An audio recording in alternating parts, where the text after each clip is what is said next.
এই সমস্ত নির্যাতন ভোগ করেছেন।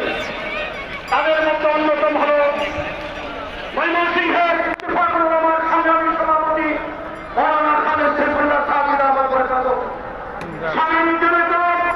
এবার বক্তব্য রাখবেন ইফাদুল ইসলাম বাংলাদেশের নায়েব আমির হযরত মাওলানা আহমদ আলী কাসেমী।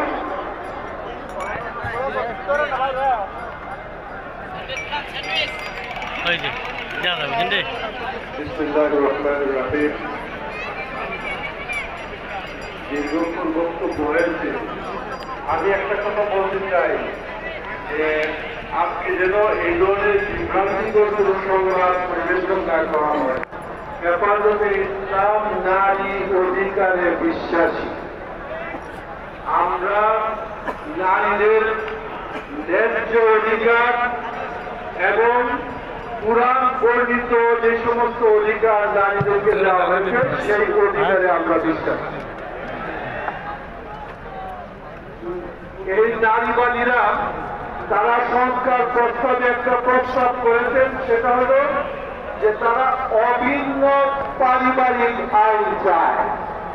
অভিন্ন পারিবারিক আইন করার অর্থ হল এটা যে হিন্দু, মুসলিম, বৌদ্ধ, খ্রিস্টান যারা আছে সকলেরই একই আইনে তাদের সবকিছু হবে। এটা কি হতে পারে? মুসলমানদের বিবাহ সাথী মুসলমানদের আইনে হবে, হিন্দু খ্রিস্টানদের বিবাহ সাথী তাদের আইনে হবে।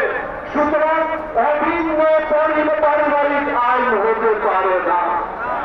গতকাল আমি রাতের বেলায় টেলিভিশনে একটা বক্তব্য দেখেছি, কয়েকজন নারীবাদীদের পক্ষে বিবৃতি দিয়েছে।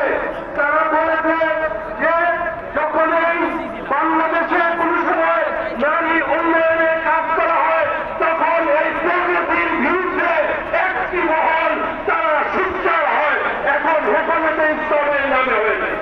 আমরা বলতে চাই নারীদের